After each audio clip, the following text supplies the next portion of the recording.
Jefferson met in Paris with the Muslim ambassador from Morocco and asked why they were raiding American ships and enslaving sailors. Do you know his answer? Let's find out how we got here.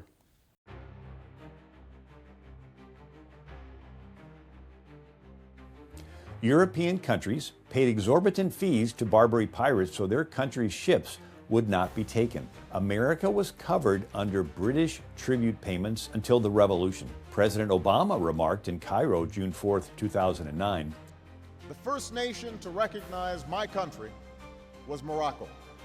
How? Well, Moroccan pirates recognized U.S. independence by demanding it pay its own tribute.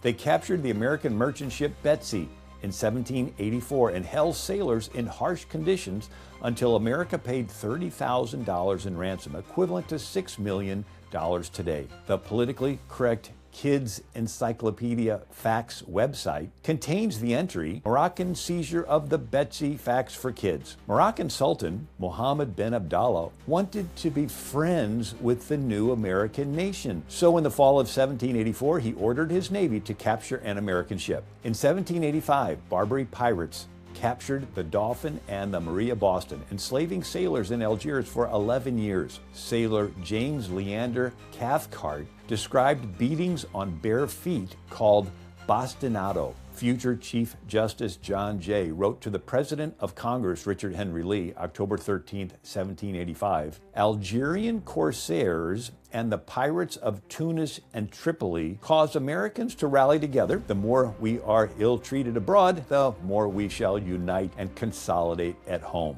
From 1784 to 1816, Barbary pirates captured 37 American ships and 700 sailors. Ben Franklin wrote in his last published letter in the Federal Gazette, March 23, 1790, that there were about 50,000 slaves in and near Algiers. Thomas Jefferson, serving as U.S. Minister to France, met with the ambassador from Tripoli, Abdurrahman, and asked why Muslim pirates were capturing American ships. Jefferson shared his response with John Jay, U.S. Secretary of Foreign Affairs, March 28, 1786. The ambassador answered us that it was founded on the laws of the Prophet. It was written in their Quran that all nations which had not acknowledged the Prophet were sinners, whom it was their right and duty of the faithful to plunder and enslave. That every Mussulman who was slain in this warfare was sure to go to paradise. He said also that the man who was the first to board a vessel had one slave over and above his share, and that when they sprang to the deck of an enemy's ship, every sailor held a dagger in each hand and a third in his mouth, which usually struck such terror into the foe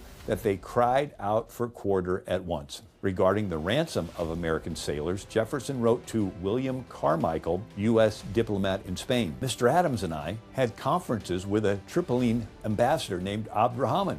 He asked us for 30,000 guineas for a peace with his court. Jefferson told John Jay, 1787, "There is an order of priests called the Mathurins, the object of whose institution is to beg alms for the redemption of captives. They keep members always in Barbary, searching out the captives of their country and redeem on better terms than any other body. Their agency might be obtained for the redemption of our prisoners at Algiers. The general of the order told me that their last considerable redemption was of about 300 prisoners who cost them somewhat upwards of 1,500 livres apiece, but it must be absolutely unknown that the public concern themselves in the operation, or the price would be greatly enhanced. If Congress decide to redeem our captives, it is of great importance that the first redemption be made at as low a price as possible, because it will form the future tariff. If these pirates find that they can have a very great price for Americans, they will abandon proportionally their pursuits against other nations to direct them towards ours." Congress directed Jefferson and Adams to borrow $80,000 from Dutch bankers to make the extortion tribute payment. In 1793,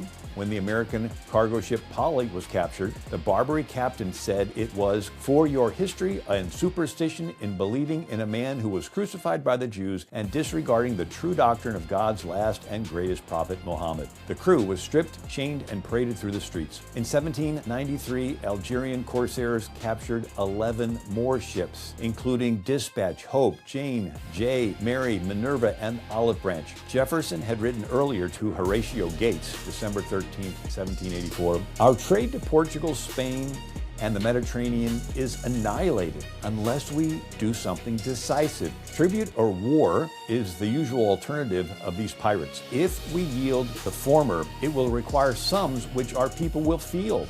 Why not begin a navy and then decide on war? Shocking. 20% of the federal budget was used to ransom US sailors from Barbary pirates. Only the courage of our forefathers ended this threat. For more information, visit AmericanMinute.com and TurningPointEd.com.